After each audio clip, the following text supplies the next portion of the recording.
Welcome to the STR Home Financing Podcast, where we believe a legacy is something you build, not just something you leave behind. And now, here's your host, Jeff Chisum. Hello, this is Jeff Chisum with STR Home Financing. Hope you are doing well. This episode is the most significant episode of the year. There, I said it, and I believe it, because I think this information about how to get rid of PMI is not well known to most people. So most people think, how do I get rid of PMI? Over the amortization of the loan, I pay it down, and then based on the original purchase price, in about 7 years or so, I get to a point where my loan versus that original value percentage is at or below 80%, then the PMI goes away. Or I refinance, get a new appraisal, and based on that new appraisal, I have a 20% equity position. So my loan to value percentage ratio is at or below 80%. Then I don't have to pay PMI on the new loan. So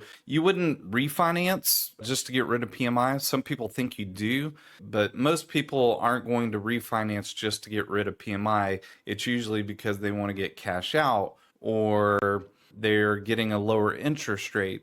Those are the two most common paths that I hear from people as far as what their understanding is of getting rid of PMI. Now, the title of the show may have caught your attention. How do I get rid of PMI in less than a year? Let's talk about what that looks like initially. So let's say you bought the property with the 10% down second home occupancy loan. You went in and did some major renovations. You redid the kitchen, you redid a couple of bathrooms, maybe you added square footage to the property. You did some significant improvements to where now that new value is going to put you in a position where you have a loan to value ratio that's 80% or less. So that is going to put you in a position where there's no seasoning requirements to own the property. So that is where that show title comes from. How do I get rid of PMI in less than a year? That's it. Now, there's other ways that you can do it if you're not going that route, to where you've just owned the property for at least 2 years.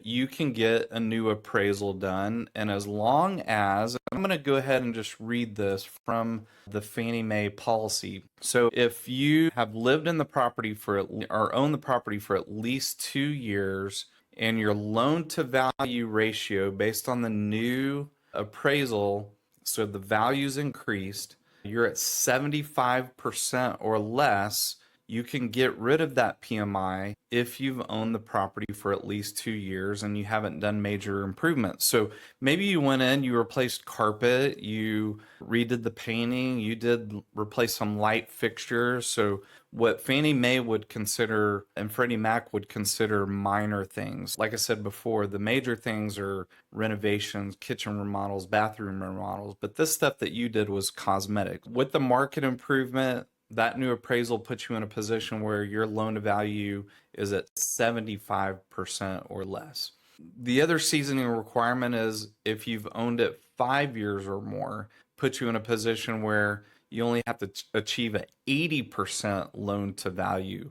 So maybe you, within that first 5 years, are not at that 75%. You get to year 5, you really think you're at that 80%, then you can get a new appraisal. Now, let me tell you where you don't want to go wrong here is you go out and secure your own appraisal and you present it to the company that you make the mortgage payments to, so your servicer, and you ask the PMI be removed based on this new appraisal. They're going to tell you, sorry, we can't accept that. You're going to have to go through our process. So let me tell you what that process looks like. And let me tell you how to identify whether you have a Fannie or Freddie loan. You can go to Fannie Mae and Freddie Mac lookup tools to verify you've got a Fannie or Freddie loan. Now, some people don't realize they have a Fannie or Freddie loan. They went through, but they're independent mortgage companies or a broker or maybe one of the big banks. About 90% of the loans originated in the United States are sold to Fannie or Freddie, just not a lot of people realize that. They think that whoever they went through to have that loan originated to, or whoever they're making that mortgage payment to is who their loan was sold to. That's just the servicing. That's who's servicing your loan. So you verified that Fannie or Freddie owns your mortgage. Your next step is going to be to call your servicer. Now you want to get to the insurance department, specifically the mortgage insurance department, and tell them, based on your opinion, you think you're in a position to have the PMI removed, you would like to make a formal request for that to be done.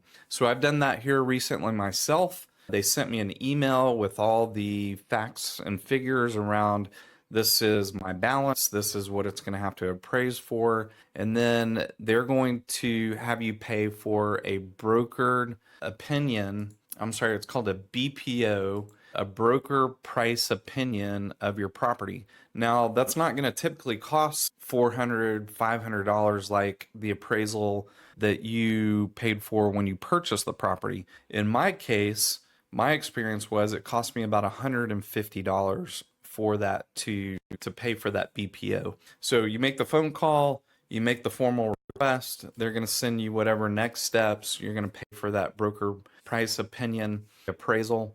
And again, it has to be done through their channel for that to be able to be used to get rid of the PMI. So I am hoping that this has helped save someone a lot of money. I would love to hear from you. So whether it's you want to set up a phone call because you have more questions about this, you want to find out about financing options to buy a short-term rental. And by the way, this will apply to a primary residence as well. So if you bought a primary residence and maybe you got that 2 point whatever interest rate that you don't want to refinance out of, but you want to get rid of your PMI, this policy applies to that primary residence as well. But yeah, I would love to connect with you. If you go to my website, strhomefinancing.com, there's an option to send messages through the chat. So I would love to hear your experience with this information. If you'd like to get on a phone call and ask more questions about this or financing questions around short-term rentals, always happy to set up a call. But hopefully this information helps. Hopefully it saves you thousands of dollars. Until next time. Jeff Chisum is a registered mortgage loan officer with CMG Home Loans, NMLS ID 1820. CMG Home Loans is an equal housing lender. All programs, products, and terms discussed on this show are subject to change without notice.